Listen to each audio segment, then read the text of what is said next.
John Brittas M P ഇവിടെ ഇവിടെ ഈ ദിവസങ്ങളിൽ നമ്മൾ യുദ്ധം ആഗ്രഹിക്കരുത്, നമ്മൾ വാർമോങ്കറിങ് നടത്തരുത്, നമ്മൾ യുദ്ധത്തിനെതിരാണ്, അല്ലെങ്കിൽ മാധ്യമപ്രവർത്തകരൊക്കെ യുദ്ധത്തിന് വേണ്ടി കൊതിക്കുന്നവരാണ് തുടങ്ങിയ രീതിയിലുള്ള ഒരുപാട് സാഹിത്യമൊക്കെ വരുന്നുണ്ട്. നമ്മൾ ആരും ഇവിടെ യുദ്ധത്തിന് ആഗ്രഹിക്കുകയോ യുദ്ധം വേണമെന്ന് പറയുകയോ ഒന്നും ചെയ്യുന്നില്ല. ജോൺ ബ്രിട്ടാസ് നോക്കൂ, നമ്മുടെ അയൽക്കാരൻ ഏത് രീതിയിൽ പെരുമാറുന്നു നോക്കൂ. ഇന്നലെ നമ്മുടെ ബൽറാം ഈ മേഖലകളിലൊക്കെ പോയതാണ്. ഈ ഷെല്ലാക്രമണത്തിൽ കൊന്നുതള്ളിയ പാവം സാധുക്കൾ കുട്ടിപ്പോൾ ഇന്ന് 2 കുട്ടികളുടെ കാര്യം പറയുന്ന വാർത്താ സമ്മേളനത്തിൽ കേണൽ ഖുറേഷിയും വിംഗ് കമാൻഡർ വ്യോമിക സിംഗും ഒരുപാട് വീടുകളൊക്കെ തകർത്ത് തരിപ്പണമായി കളഞ്ഞു എന്ന് പറഞ്ഞാൽ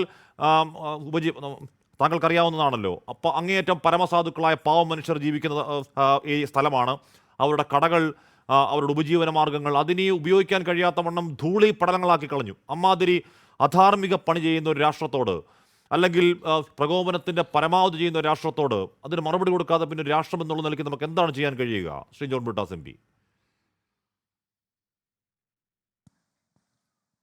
സംഘർഷം മൂർച്ഛിപ്പിക്കരുത് എന്നുള്ള വ്യക്തമായ നിലപാടുമായിട്ടാണ് ഇന്ത്യ സർക്കാർ അല്ലെങ്കിൽ ഇന്ത്യയുടെ സേനാദളങ്ങൾ മുമ്പോട്ട് പോകുന്നത്.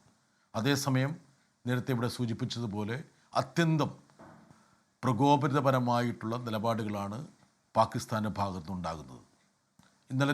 ഇന്ന് പുലർച്ചെ വരെ തുടർച്ചയായിട്ടുള്ള ഷെല്ലാക്രമണങ്ങൾ നമ്മുടെ അതിർത്തി ഗ്രാമങ്ങളിൽ നിന്ന് ആൾക്കാരെ കുടിയൊഴിപ്പിക്കുകയാണ്, പലരും പലായനം ചെയ്യുകയാണ്.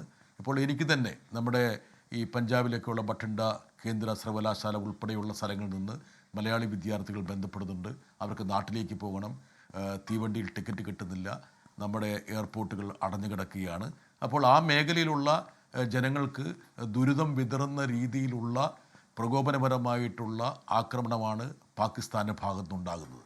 മാത്രമല്ല നമ്മുടെ ആരാധനാലയങ്ങളെ കേന്ദ്രീകരിച്ചുകൊണ്ട് ഇപ്പോൾ പൂഞ്ചിലുള്ള സിഖ് ഗുരുദ്വാര, അതുപോലെ പൂഞ്ചിലുള്ള ക്രൈസ്റ്റ് സ്കൂള്, ആ സ്കൂളിനെതിരെ നടത്തിയ ആക്രമണത്തിൽ 2 കുഞ്ഞുങ്ങൾ മരിച്ചു. അങ്ങനെ നമ്മുടെ ആരാധനാലയങ്ങളെ കൂടി ലക്ഷ്യമിടുന്ന രീതിയിലുള്ള, അതായത് നമ്മുടെ സമൂഹത്തിൽ പ്രതിസന്ധിയും പ്രശ്നങ്ങളും വിഭജനം ഉണ്ടാക്കാൻ കഴിയുന്ന രീതിയിലുള്ള പ്രകോപനങ്ങളും പാകിസ്ഥാൻ്റെ ഭാഗത്തുനിന്നുണ്ടാകുന്നുണ്ട്. ഇതൊക്കെ പറയുമ്പോൾ പോലും ഇപ്പോൾ ഹാഷ്മിയുടെ ശബ്ദത്തിൽ തന്നെ ഒരുപക്ഷെ നമ്മൾ യുദ്ധജരവും യുദ്ധവെറിയും ഉണ്ടാക്കരുത് എന്നുള്ള ഒരു സൂചനയുണ്ട്. അത് വളരെ ആശ്വാസമാണ്. കേന്ദ്ര സർക്കാർ തന്നെ, എനിക്കറിയാവുന്നതാണ്, വാർത്താ പ്രക്ഷേപണ വകുപ്പ് ചാനലുകൾക്കും സ്ഥാപനങ്ങൾക്കും മാധ്യമങ്ങൾക്കെല്ലാം അഡ്വൈസറി നൽകിയിട്ടുണ്ട്. അതായത് ഒരു തരത്തിലും പ്രകോപനം സൃഷ്ടിക്കുന്ന രീതിയിലുള്ള വാർത്തകൾ നൽകരുത്, ഫേക്ക് ന്യൂസ് നൽകരുത്, തത്സമയ റിപ്പോർട്ടിങ്ങിൻ്റെ പേരിൽ ഇല്ലാത്ത കാര്യങ്ങൾ പറയരുത്, അങ്ങനെ ഒരുപാട് നിർദ്ദേശങ്ങൾ നൽകുന്നുണ്ട്.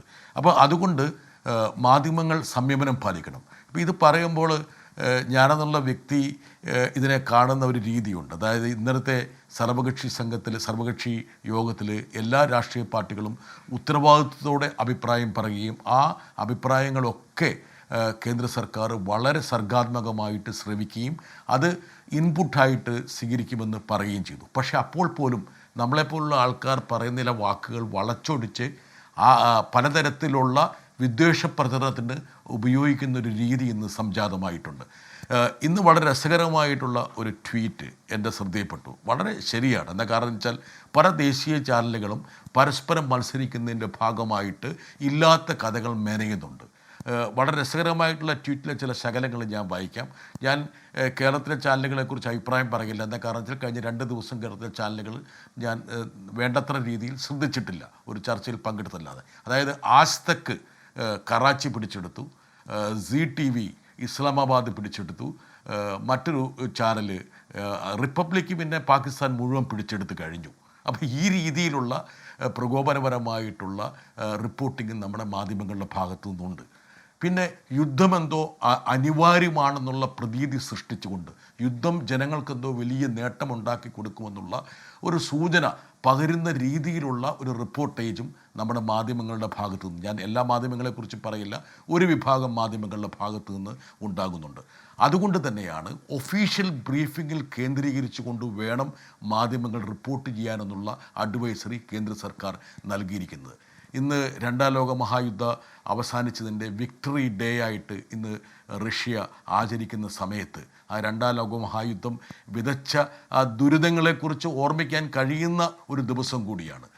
അത് മനസ്സിലാക്കണം. റഷ്യക്ക് മാത്രം, സോവിയറ്റ് യൂണിയന് മാത്രം 2.25 കോടി ജനങ്ങൾ നഷ്ടപ്പെട്ടു. അതായത് സോവിയറ്റ് യൂണിയൻ്റെ ജനസംഖ്യയുടെ 10% ആ യുദ്ധത്തിൽ അവർക്ക് നഷ്ടപ്പെട്ടു പോയത്. അതുകൊണ്ട് യുദ്ധം ഒന്നിനും ഒരു പരിഹാരമല്ല എന്ന് നമ്മുടെ പ്രധാനമന്ത്രി നരേന്ദ്രമോദി പറഞ്ഞിട്ടുണ്ട്.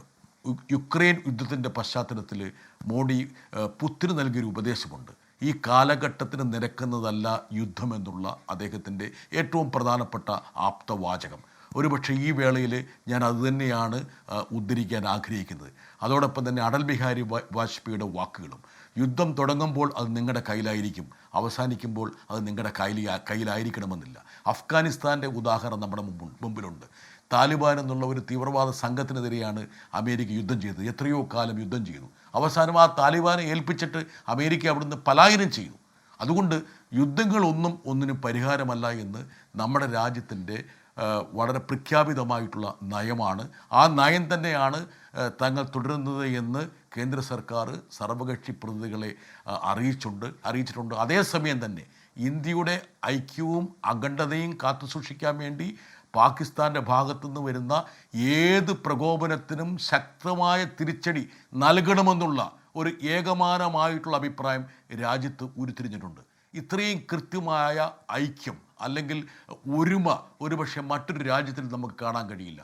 അത്ര കെട്ടുറപ്പോടെയാണ് ഈ രാജ്യത്തിൻ്റെ രാഷ്ട്ര സംവിധാനം അതല്ലെങ്കിൽ ഭരണ സംവിധാനവും അനുബന്ധമായിരിക്കുന്ന രാഷ്ട്രീയ പാർട്ടികളും മുന്നോട്ട് പോകുന്നത്. അതുകൊണ്ട് ഉത്തരവാദിത്വത്തോടെ പ്രവർത്തിക്കേണ്ട ഒരു സമയമാണെന്നുള്ള ഒരു സതുദ്ദേശപരമായിട്ടുള്ള ഒരു ഉപദേശം ഞാൻ എൻ്റെ മാധ്യമ സുഹൃത്തുക്കൾക്ക് കൂടി നൽകുകയാണ്. ഇന്നലെ വന്ന പല വാർത്തകളും എല്ലാ വിമാനത്താവളങ്ങളും അടച്ചു പൂട്ടിയെന്ന്. ഹാഷ്മിയുടെ ചാനൽ അത് കൊടുത്തോ എന്നറിയില്ല, പക്ഷേ ഒന്ന് രണ്ട് ചാനലുകൾ അത് കൊടുത്തതായിട്ട് എൻ്റെ ശ്രദ്ധയിൽപ്പെട്ടു. കൊടുത്തിട്ടില്ല. നോക്കുക, അതായത് ഡൽഹി വിമാനത്താവളത്തിൽ ഞാൻ 2 ദിവസം മുമ്പാണ് വന്ന് എൻ്റെ സുഹൃത്തുക്കളെ ഇന്നലെ ഞാൻ അവിടെ യാത്ര അയച്ചിരുന്നു. അപ്പോൾ ഈ പരിഭ്രാന്തി പരത്തരുത്, ജനങ്ങൾക്ക് പരിഭ്രാന്തി പരത്തരുത്. ഇന്നലെ പ്രധാനമന്ത്രി തൻ്റെ ഉദ്യോഗസ്ഥന്മാരോട് സൂചിപ്പിച്ചൊരു കാര്യമുണ്ട്, അത് വളരെ ശ്രദ്ധേയമാണ്. ഈ പരിഭ്രാന്തിയുടെ ഒരു ബാക്കിപത്രമുണ്ട്. എന്തുകൊണ്ടാണ് അദ്ദേഹം 20 സെക്രട്ടറിമാരെ വിളിച്ചു ചേർത്ത് പ്രത്യേക യോഗം ചേർന്ന്, അതായത് യുദ്ധം വരാൻ പോകുന്നുള്ള പ്രതീതി സൃഷ്ടിച്ചതുകൊണ്ട് ഈ പറയുന്ന കച്ചവടക്കാരൊക്കെ സാധനങ്ങൾ പൂഴ്ത്തി വെച്ച് തുടങ്ങി. പല ഗ്രാമങ്ങളിലും സാധനങ്ങളുടെ വില കുതിച്ചുയരുകയാണ്. ജനങ്ങളിലുണ്ടാകുന്ന ഭാരം, ഇപ്പോൾ എയർ ഇന്ത്യക്ക് തന്നെ ഉണ്ടായിട്ടുള്ള നഷ്ടം 5000 കോടി രൂപയെങ്കിലും കുറഞ്ഞതുണ്ടാകുമെന്ന് പറയുന്നു.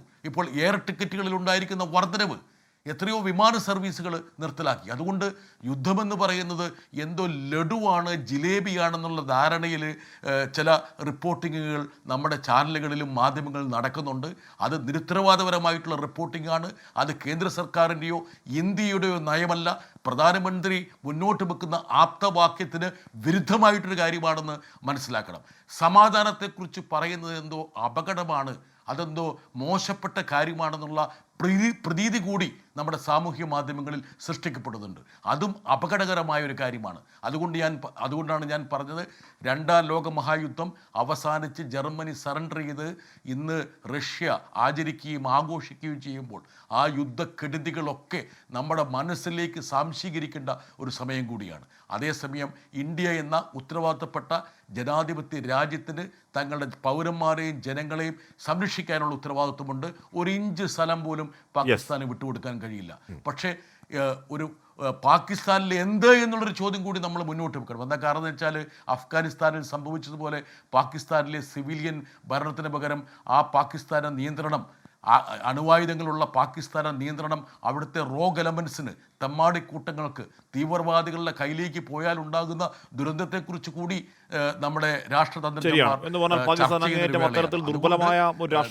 വൈകാരികമായിട്ടുള്ള നമ്മൾ യുദ്ധം എക്കാലത്തും വേദന മാത്രമാണ്. പക്ഷേ അതുകൊണ്ട് കാശ്മീർ വൈകാരികമായിട്ടുള്ള തലം സൃഷ്ടിക്കാതെ ഉത്തരവാദിത്വത്തോടുകൂടി സംയമനത്തോടുകൂടി അതിർത്തിയിലെ പ്രശ്നങ്ങൾ ചർച്ച ചെയ്യണം. ആ ഒരു മാർഗമാണ് നമുക്ക് നിർദ്ദേശിച്ചിരിക്കുന്നത് കേന്ദ്ര സർക്കാർ. ആ ഉത്തരവാദിത്വം നിർവഹിക്കുന്നതിൻ്റെ ഭാഗമായിട്ടാണ് ഞാനും സർവകക്ഷി യോഗത്തിൽ പങ്കെടുത്തുകൊണ്ട് എൻ്റെ പാർട്ടിയുടെ അഭിപ്രായം പറഞ്ഞത്. അചഞ്ചലമായിട്ട് ഇന്ത്യ ഈ തീവ്രവാദത്തെ നേരിടും, തീവ്രവാദത്തെ പരാജയപ്പെടുത്തും. തീവ്രവാദത്തെ പരാജയപ്പെടുത്താനുള്ള എല്ലാ മാർഗങ്ങളും, നയതന്ത്ര മാർഗങ്ങൾ ഉൾപ്പെടെയുള്ള മാർഗങ്ങൾ നമ്മൾ അവലംബിക്കും. അടിക്ക് തിരിച്ചടി തന്നെ കൊടുക്കും. ഒരു കാരണവശാലും വിട്ടുവീഴ്ചയില്ല എന്നുള്ള ഒരു പ്രഖ്യാപനവും ഇന്ത്യയുടെ ഭാഗത്ത് ഉണ്ടാകുന്നുണ്ട്. അതിന് നമ്മൾ അടിവരയിടുന്നുണ്ട്. പക്ഷേ യുദ്ധമാണ് ഏക മാർഗം, ഏക പരിഹാരം എന്നുള്ള രീതിയിലുള്ള പ്രചരണ ഘോഷങ്ങളെ ഞാൻ ശക്തിയായി എതിർക്കുന്നു.